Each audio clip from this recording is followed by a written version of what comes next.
The Grand Theater was a world all its own, a place that felt more like a dream than reality. When the sun went down, the place came alive, not just with people, but with a kind of magic. The air inside always smelled a little bit like old velvet, a little bit like floor wax, and a little bit like something special you couldn't quite put your finger on.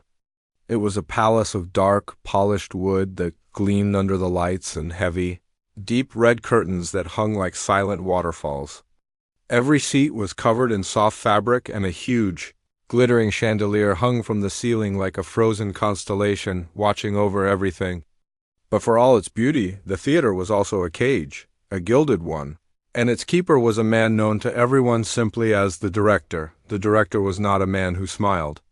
His face seemed to be permanently set in a look of sharp disappointment, as if the entire world and everyone in it was constantly failing to meet his standards.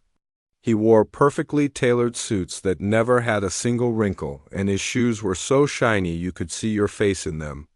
He walked through the theater like a king walking through his castle, his footsteps making no sound on the thick carpets, but his presence making everyone feel nervous. He ruled his shows with an iron hand.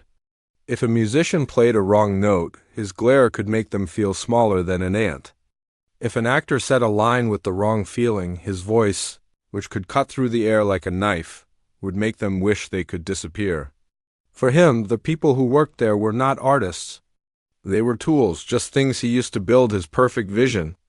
And the tool, in his mind, had no feelings. In the shadows of this grand, stressful world, there was a boy. His name was Leo, and he was about 11 years old. He wasn't an actor or a musician. He was the son of the theater's custodian, a quiet, kind man named Mr. Thomas. Every evening, while his father worked, pushing his big broom across the stage and cleaning up the messes the day left behind, Leo would find his own special spot.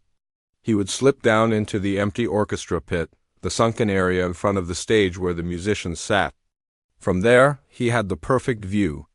He wasn't interested in the actors or the bright lights. His eyes were fixed on one thing and one thing only, the grand piano. It was a beautiful, black monster of an instrument sitting right in the center of the stage. It looked so powerful and so important. When the house lights were dim and only a single work light was on, the piano's polished surface would reflect the empty seats, making it look like it held the ghosts of every performance that had ever been there. Leo never, ever touched it. To him, it was too special, too magical.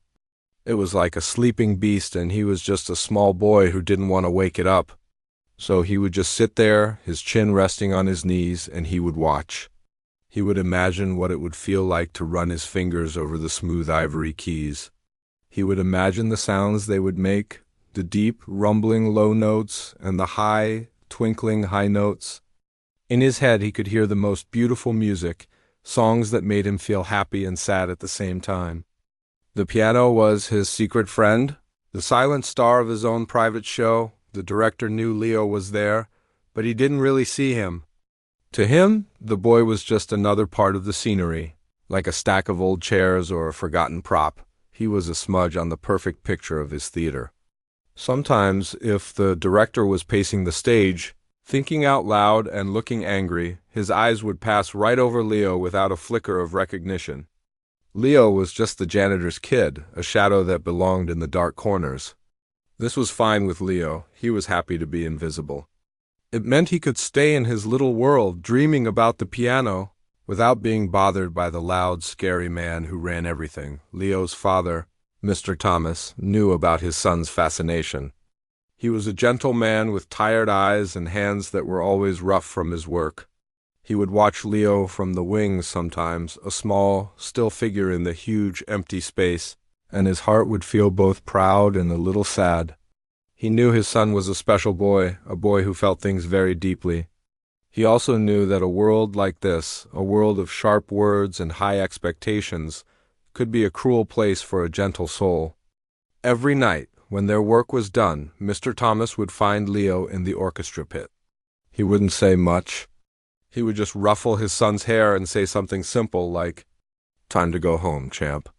And Leo would get up, take one last look at the piano on the empty stage, and follow his father out into the quiet night. The theater would go to sleep then, holding its breath until the next day, when the boy would return to his silent vigil and the piano would wait for him, full of secrets and songs that no one had yet heard. Some nights in the theater were harder than others. This was one of those nights. The air on stage, usually buzzing with creative energy, was thick with frustration. The lead actor, a man with a very high opinion of himself, was forgetting his lines and blaming everyone else. The musicians were tired and their playing sounded sloppy. The director was pacing back and forth across the stage like a caged tiger. His face was a storm cloud, and every few minutes he would stop and snap out a sharp, cutting comment that made everyone flinch. No nitrogen monoxide. That is not the feeling. Are you all trying to ruin my show? He'd bellow, his voice echoing in the empty seats. He was a man who needed control, and right now everything was out of control. Finally, he threw his hands up in the air. We're done for tonight. Everyone, get out. Come back tomorrow when you've decided you want to be artists and not amateurs. The crew and actors scattered quickly, eager to escape his wrath. The theater emptied out fast, leaving only the director, his young assistant who was trying to make himself invisible, and a wealthy patron who had been watching the rehearsal from a plush seat in the front row. The patron was a man who liked being around the theater because it made him feel important. He laughed a quiet, cruel laugh as he walked up the aisle towards the stage. Tough crowd, Alistair, he said, using the director's first name as if they were old friends. The director just scowled, running a hand through his perfectly styled hair. They are children. They have no discipline. His eyes scanned the dark theater, looking for something else to be angry at, something else to control. That's when he saw him. Down in the orchestra pit, a small, still figure was sitting in the shadows. It was Leo, of course. He hadn't run away with the others. He was just sitting there, his eyes on the piano, as he always was.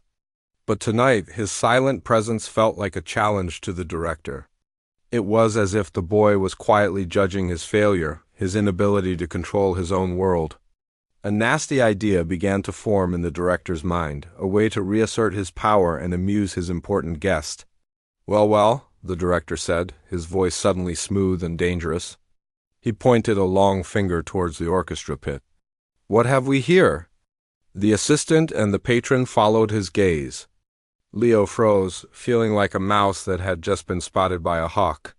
He wanted to sink into the floor and disappear. You, boy, the director called out, his voice booming in the now silent hall. Come up here. Leo's heart started pounding in his chest. He looked towards the wings, hoping to see his father, but there was no one there.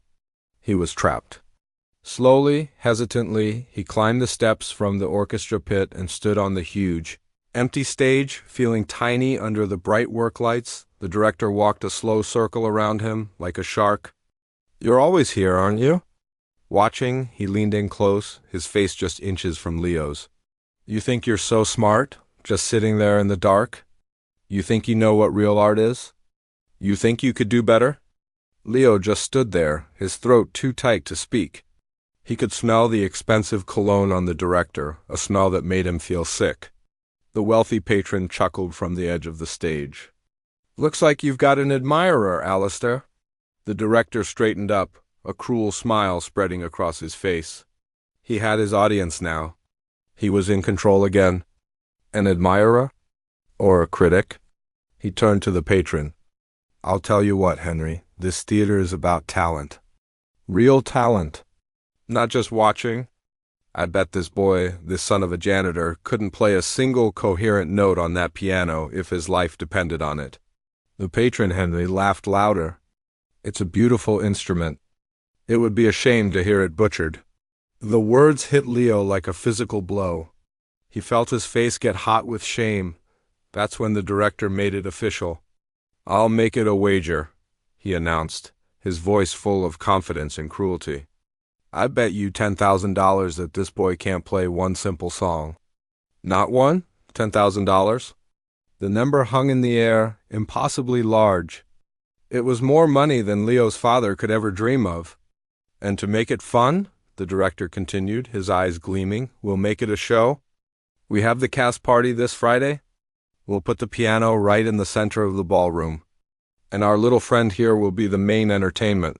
He looked down at Leo, who was trembling with fear and humiliation.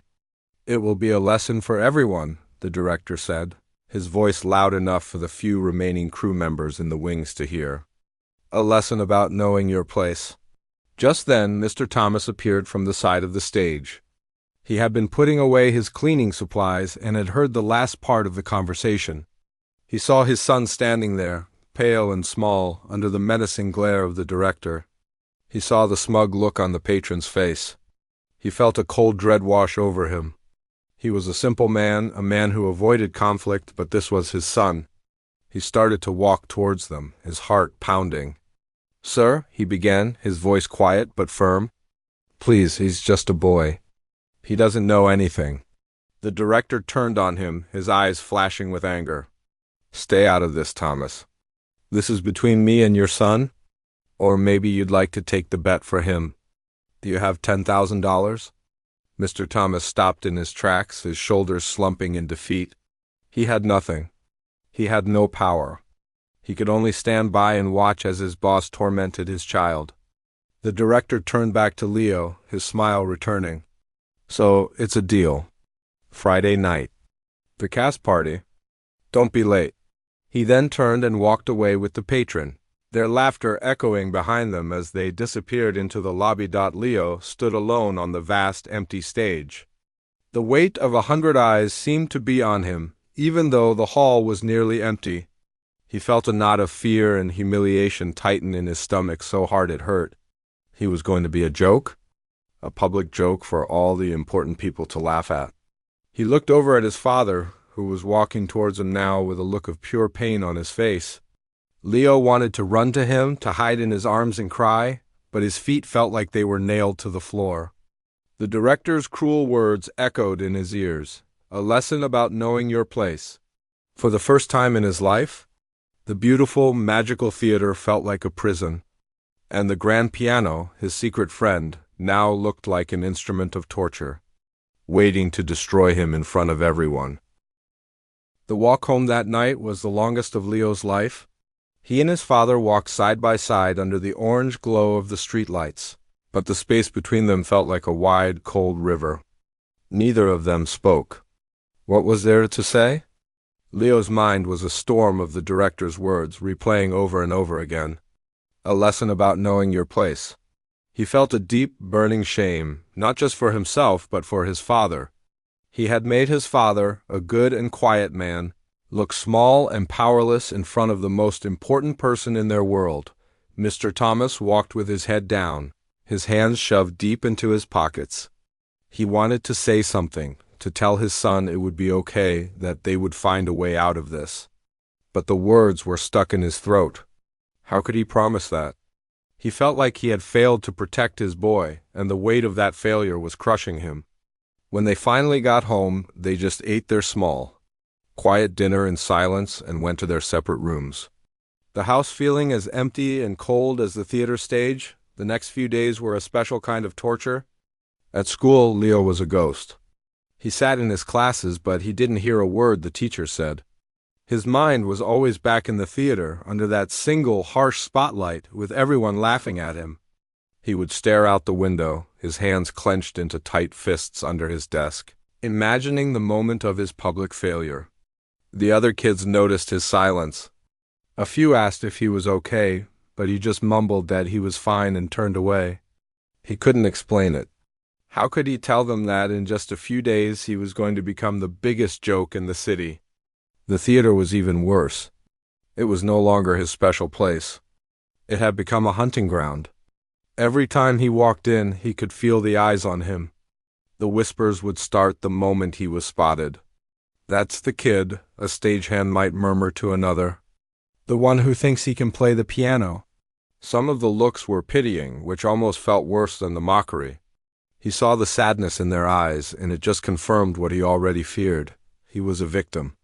Then there were the cruel smirks from a few of the actors who seemed to enjoy the drama.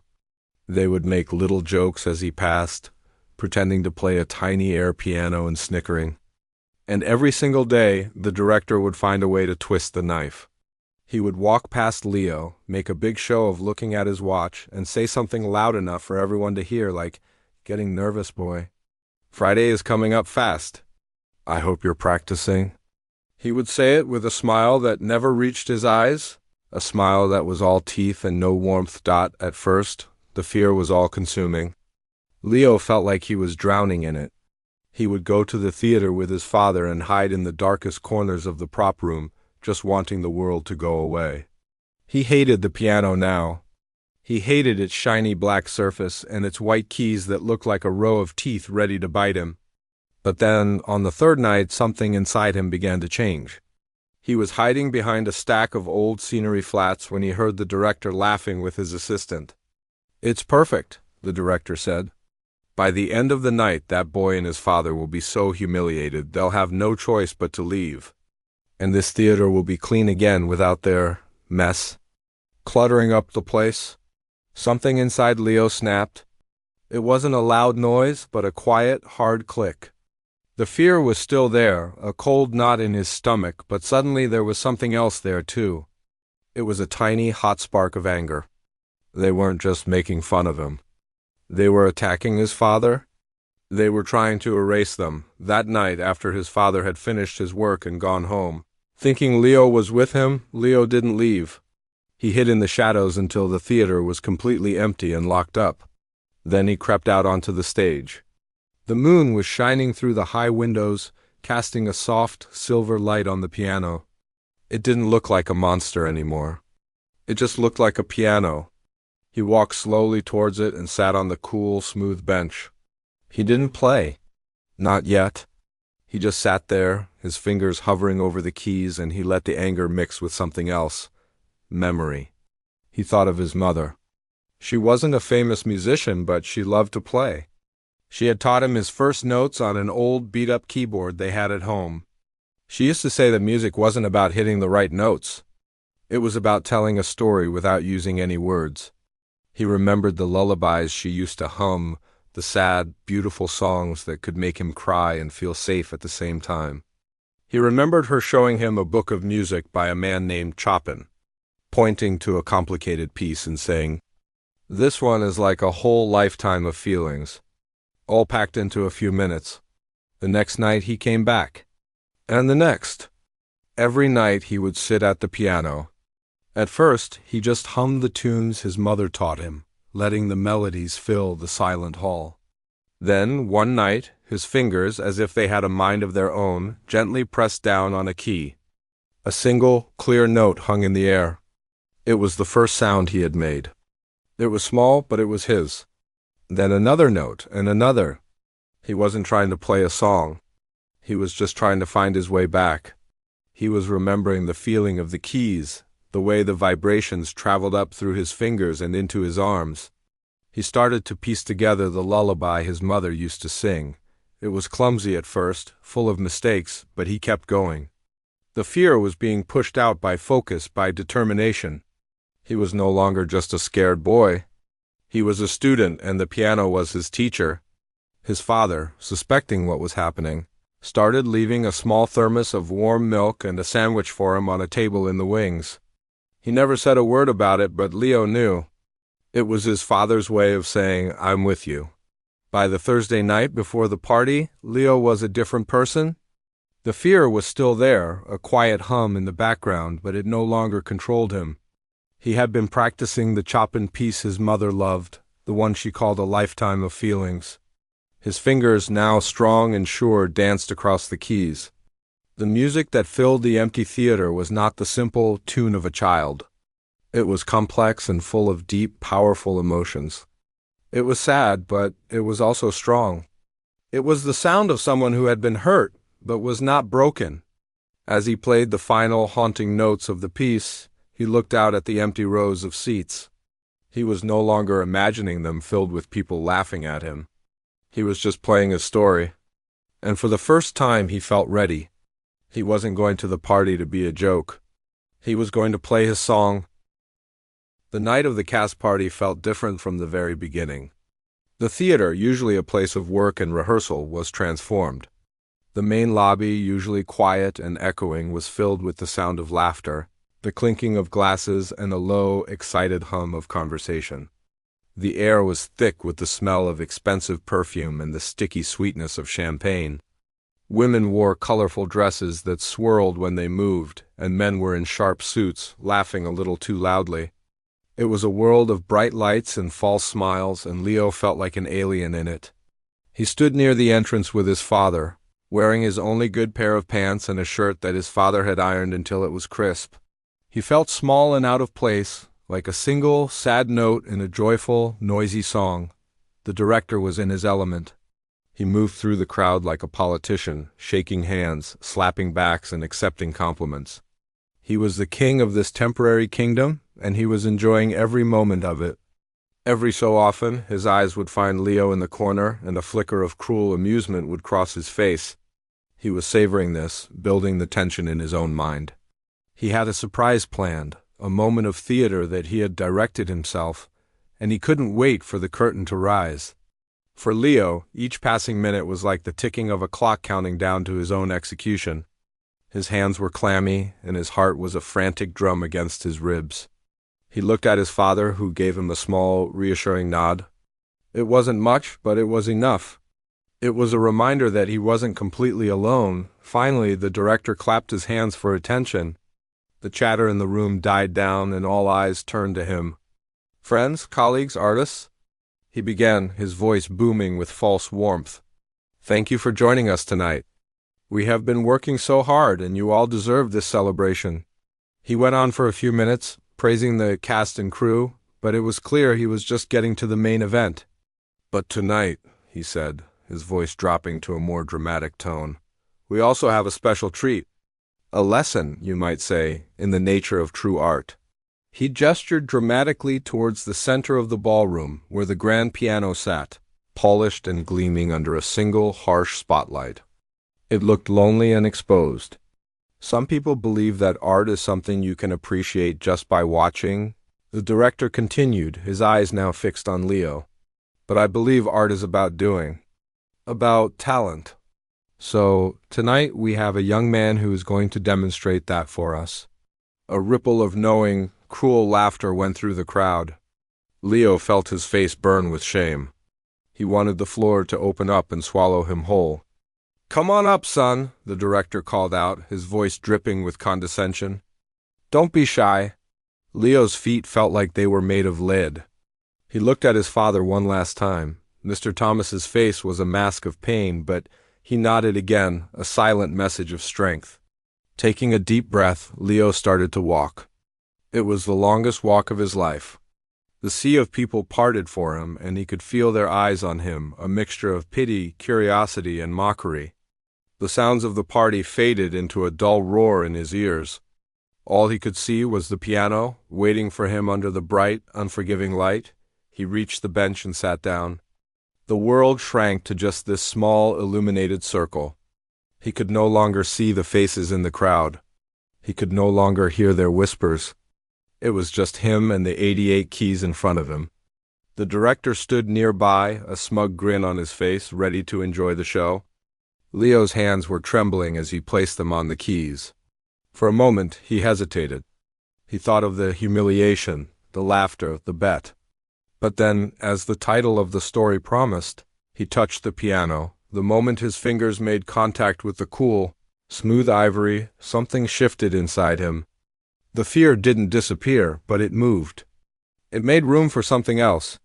He closed his eyes, and he was no longer in a crowded ballroom. He was back in the empty, moonlit theater, alone with his memories and his music. He began to play. The first notes that came out were not simple or clumsy. They were a cascade of rich, complex chords that fell like rain, each one heavy with a feeling you couldn't quite name but felt deep in your soul. It was the Chopin nocturne his mother loved. The music started off quiet and sad, like a lonely person telling a story of loss. The mocking laughter in the room died instantly. One by one, heads turned. Conversations stopped. The smug look on the director's face began to falter, replaced by a look of confusion, then dawning horror. This wasn't the sound of failure. This was the sound of genius. The music began to grow. It was like watching a storm gather in the distance, beautiful and terrifying all at once. The notes came faster, pouring out of the piano with a power that seemed impossible for a boy so small. It wasn't just noise, it was a conversation. The high notes were like questions, full of longing and hope. The low notes were like answers, deep and resonant with a sorrow that felt ancient. Leo was no longer just playing the keys. He was pouring everything he had into the music. He was playing his fear of the director, his anger at the bet, his love for his quiet father, and his deep, aching sadness for the mother he missed so much. The music was his voice, and it was speaking louder than any words ever could. He wasn't Leo the janitor's son anymore. He was a storyteller, and his story was captivating everyone in the room. People who had been smirking were now leaning forward, their mouths slightly open, completely mesmerized. The wealthy patron, who had chuckled at the bet, had a look of pure astonishment on his face. He looked from the boy to the director, his eyes full of a new, sharp understanding. But the most dramatic change was in the director himself. His face, which had been so full of cruel confidence just moments before, was now pale and slack-jawed. He looked like a man who had just seen a ghost. His plan, his cruel little game, had not just backfired. It had exploded in his face, creating something so beautiful and so powerful that it was completely beyond his control. He had tried to prove that the boy was nothing, and in doing so, he had forced the boy to show everyone that he was extraordinary. As the song reached its peak, the music swelled into a wave of pure, heartbreaking emotion. It was a cry of pain and a shout of triumph all at once. Then, as gently as it began, it started to fade. The storm passed, leaving behind a few delicate, lingering notes like the last drops of rain after a shower. The final note hung in the air, a single, perfect sound that seemed to hold all the silence in the world. And then there was nothing but quiet. The ballroom was so still you could have heard a pin drop. No one moved. No one breathed. They were all caught in the magic of the moment, lost in the story the boy had told them without saying a single word. The silence in the ballroom was a living thing. It stretched on, thick and heavy, pressing in on everyone. It was the kind of quiet that happens after something truly amazing, when the world is too busy processing what it just heard to make any noise. Leo sat at the piano, his fingers still resting on the keys, his eyes closed. He was breathing hard, his small chest rising and falling with the effort. He wasn't thinking about the crowd or the director. He was just feeling the echoes of the music he had just set free. Then, from the back of the room, a single person began to clap. It was one slow, deliberate clap, followed by another. It was the wealthy patron. His face was a mask of pure, unadulterated awe. Then another person joined in, and another. Within seconds, the single clap turned into a ripple, and the ripple turned into a wave. The ballroom erupted. It wasn't just polite applause. It was a thunderous, overwhelming roar that shook the very foundations of the building. It was a sound of pure, unfiltered emotion. People were on their feet shouting, "Bravo!" and "Encore!" Their faces, which had been filled with mockery just minutes before, were now shining with tears and admiration. They were not clapping for a bet or a spectacle. They were clapping for the boy, for the story he had told them, for the magic he had created out of thin air. The director stood frozen, a statue of a man in a tailored suit. His face was pale, and his mouth was slightly open, as if he was trying to say something but had forgotten how. The sound that was meant to be his symphony of triumph had become the soundtrack of his humiliation. He watched as his crowd, turned their backs on him. Their adoration was no longer his. It was all focused on the small boy at the piano. The spotlight he had so cruelly aimed at Leo was now a beacon, exposing the director as a small, petty man who had tried to crush something beautiful. He had wanted to teach a lesson about knowing one's place, but the only person who had learned a lesson was him. He had learned that true power cannot be bought or commanded. It comes from the heart, and it had just been demonstrated by a child he considered worthless, while the room exploded with joy. The wealthy patron began to make his way through the crowd. He walked with a new purpose, his eyes fixed not on the star of the show, But on the quiet man standing near the wall, his face wet with tears. He walked right past the director, not even giving him a glance. It was a gesture of dismissal so complete it was more powerful than any insult. He stopped in front of Mr. Thomas and extended a hand. "Sir," the patron said, his voice full of a respect that had been completely absent before. "Your son? He is not just a boy who can play. He is a prodigy." Mr. Thomas, overwhelmed, could only shake the man's hand, his own hand trembling. "I have a foundation," the patron continued, his voice growing louder so others could hear. "We find and support young, exceptional talent. I want to offer your son a full scholarship to the best music academy in the country. All expenses paid. The best teachers, the best instruments. We will handle everything." A gasp went through the crowd. This was real. This was life-changing. Leo, hearing his father's name, finally opened his eyes and turned around. He saw the important man talking to his dad, and he saw the look of shocked disbelief on his father's face. He slid off the piano bench and ran to his father. Burying his face in the older man's side, Mr. Thomas wrapped his arms around his son, holding him tight. He didn't say anything about the scholarship or the music. He just whispered into Leo's hair, "You did it, son. You were so brave." Leo looked up at his father, his own eyes filled with tears. "We did it, Dad," he whispered back. It was a moment of pure, quiet connection in the middle of a chaotic scene. The world could offer them scholarships and standing ovations. But this hug was everything that truly mattered. The director saw all of this. He saw the patron, the scholarship, the embrace between father and son. He saw the crew members who had once feared him, now smiling at Leo with genuine warmth. He saw the actors who had once mocked the boy, now looking at him with envy. He was an island, completely and utterly alone. The bet he had made, which was supposed to be a joke, a moment of fun at someone else's expense, had backfired in the most spectacular way possible. It hadn't just embarrassed him. It had undone him. It had taken away his power, his reputation, and the respect he commanded. In trying to destroy a janitor's son, he had accidentally created a star, and in doing so, had become a villain in his own story. Slowly, Leo and his father began to move towards the exit. The crowd parted for them, like a sea making way for a ship. People reached out to pat Leo on the shoulder, to shake his father's hand. They were no longer the custodian and his son, the invisible people who cleaned up after the show. They were the guests of honor, the reason for the celebration. As they walked through the grand lobby and out the main doors, the cool night air felt like a promise. The sounds of the party followed them out, but it was a different sound now. It was the sound of a celebration for a boy who had touched a piano and, in doing so, had changed everything. Inside, the director was left standing alone on the edge of the ballroom. The party went on around him, but he was no longer a part of it. The harsh spotlight on the piano was now off, leaving the instrument in shadow, its song finished. He looked at the empty bench where the boy had sat, and he finally understood. He had tried to use the piano as a tool of cruelty, but the piano had its own soul. It had taken the boy's pain and turned it into something beautiful.